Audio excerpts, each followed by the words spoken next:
Hello friends, चाय P low. ओ नहीं नहीं, मतलब वीडियो देख लो।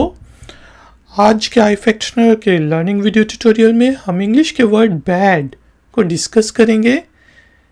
बैड को यूज़ करते हुए कुछ सेंटेंसेस बनाएंगे, उनकी ट्रांसलेशन हिंदी और उर्दू में समझेंगे। बैड, BAD बैड मीनिंग होता है जी बुरा।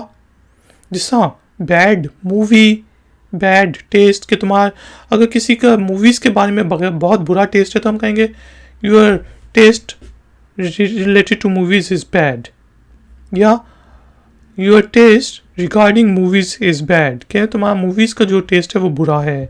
या आप कह सकते हैं आई एम बैड, मैं बुरा हूँ। This video tutorial is bad, ये वीडियो ट्यूटोरियल बुरा है। इट्स नॉट वेरी बैड, ये इतना बुरा भी नहीं है। It's such a bad thing, ये इतनी बुरी बात है, ऐसा क्यों किया बेटा आपने। तो दोस्तों, अगर आज का वीडियो ट्यूटोरियल पसंद आया है तो लाइक और शेयर ज़रूर करें, चैनल को सब्सक्राइब करें। Thank you very much. मिलेंगे एक और नए ट्यूटोरियल में। Until then, take care, keep learning, keep enjoying, good day.